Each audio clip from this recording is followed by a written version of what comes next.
Hello and welcome to this edition of Wisdom of the Fathers. The Catholic faith is one of rich intellectual tradition, stretching all the way back to Christ. When Christ ascended into heaven, he left us a church that was in its infancy, in its self-understanding. This infancy created a need within the church for individuals to rise up and think about, pray over, and meditate upon what God was revealing. The answer to this need was the church fathers. Certain individuals were intellectual giants, gifted with the ability to either break down an article of faith into its simplest form or develop it further. They did this so we ordinary Catholics could understand the fullness of Jesus' teaching. In today's episode of Wisdom of the Fathers, the 11th in our series, we're going to talk about St. Ignatius of Antioch, one of the earliest fathers of the church. Now, before we dive into the details of his life, let us focus our attention on what made St. Ignatius a spiritual giant. St. Ignatius was Bishop of Antioch in Syria and a second-generation church leader. His predecessors were the apostles. His surname, Theophilus, is a Greek name that means God-bearer. He holds the triple honor of apostle, bishop, and martyr. He had an enthusiastic devotion to his duties, a passionate love for sacrifice, and an utter fearlessness in the defense of Christian truth. He also had zeal for the spiritual well-being of those under his care. He was very concerned about his flock, praying for them and constantly exhorting them to be obedient to their bishop, and he taught them all of the Catholic faith. In addition, he greatly desired the crown of martyrdom, that his own blood may bring his people to experience a deeper conversion. St. Ignatius was also known as an eloquent writer. He authored 7 letters that had exceptional influence in the early church.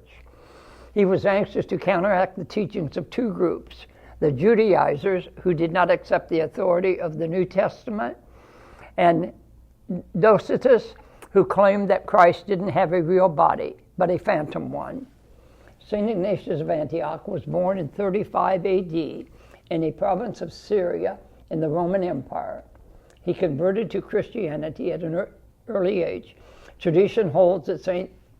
Ignatius was the child that Jesus took into his arms and blessed in the book of Mark. Ignatius was a student of John the Apostle. When he was 34, he was chosen to serve as the Bishop of Antioch, succeeding St. Peter and St. Evodius. For the next 38 years, St. Ignatius went about ministering to his people, encouraging them, admonishing them, catechizing them, and protecting them. It was during this time that he wrote many of his greatest works. At the age of 72, under the terrible reign of the brutal Emperor Trajan, St. Ignatius was seized by the authorities and taken to Rome. On the way to Rome, Ignatius wrote a series of letters which have been preserved as an example of very early Christian theology. He made good use of the time by writing 7 letters of encouragement, instruction, and inspiration to the Christians in those communities. Once in Rome, he was sentenced to death because he refused to renounce the Christian faith. He was led to the Colosseum, where he was savagely martyred by wild beasts. Before his death, he uttered these words, "Let me be fodder for wild beasts. That is how I can get to God. I am God's wheat, and I am being ground by the teeth of the wild beast to make a pure loaf for Christ." St. Ignatius is one of the 5 apostolic fathers. He wrote on such topics as ecclesiology, the sacraments, and the role of bishops. Now that we have an understanding of who St. Ignatius of Antioch was, let's take a look at what he had to say about the bishops, priests, and deacons. Take care to do all things in harmony with God, with the bishop presiding in the place of God, and with the presbyters in the place of the council of the apostles, and with the deacons, who are most dear to me, entrusted with the business of Jesus Christ, who is with the Father from the beginning, and is at last made manifest. Indeed, when you submit to the bishop as you would to Jesus Christ, it is clear to me that you are living not in the manner of men, but as Jesus Christ, who died for us, that through faith in his death you might escape dying.